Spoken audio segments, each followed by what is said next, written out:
കന്യാസ്ത്രീകളുടെ അറസ്റ്റിൽ അപലപിച്ച് ബംഗളൂരു അതിരൂപതയും രംഗത്ത്. കന്യാസ്ത്രീകളെയും പെൺകുട്ടികളെയും വിട്ടേക്കണമെന്ന് Bengaluru archbishop Peter Machado ആവശ്യപ്പെട്ടു. മതവിദ്വേഷം പരത്തുന്ന തെറ്റായ വിവരങ്ങൾ നൽകിയവർക്കെതിരെ നടപടിയെടുക്കണമെന്നും ബംഗളൂരു അതിരൂപത ആവശ്യപ്പെടുകയാണ്.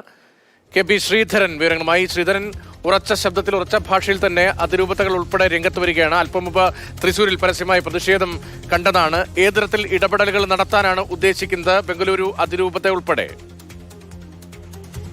തീർച്ചയായിട്ടും വലിയ പ്രതിഷേധം തന്നെയാണ് കത്തോലിക്ക സഭയുടെ ഭാഗത്തു നിന്ന് രാജ്യത്തുടനീളം ഉണ്ടാകുന്നത്. അതിന്റെ ഭാഗമായിട്ട് തന്നെയാണ് ഇപ്പോൾ ബംഗളൂരു അതിരൂപത ആർച്ച് ബിഷപ്പ് പീറ്റർ മച്ചാഡോയുടെ ഭാഗത്തുനിന്നുള്ള ഒരു പ്രതികരണം വന്നിരിക്കുന്നത്.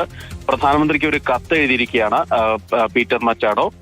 അതായത് ഈ സാമൂഹ്യ സേവനം നടത്തുന്ന കന്യാസ്ത്രീകളെ ഇല്ലാത്ത കാര്യങ്ങൾ പറഞ്ഞാണ് അവിടെ അറസ്റ്റ് ചെയ്തിരിക്കുന്നത്.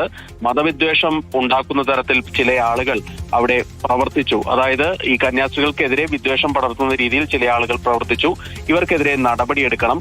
കന്യാസ്ത്രീകളെയും അതുപോലെ തന്നെ കസ്റ്റഡിയിലുള്ള പെൺകുട്ടികളെയും ഉടൻ വിട്ട് അയക്കണം തുടങ്ങിയ ആവശ്യമാണ് ഉന്നയിക്കുന്നത്. ഇതോടൊപ്പം തന്നെ ഇങ്ങനെ വ്യാജ കേസെടുത്ത ഉദ്യോഗസ്ഥർക്കെതിരെ നടപടിയെടുക്കണമെന്നും ആവശ്യപ്പെട്ടുകൊണ്ടാണ് പ്രധാനമന്ത്രിക്ക് പീറ്റർ മച്ചാഡോ കത്ത് എഴുതിയിരിക്കുന്നത്.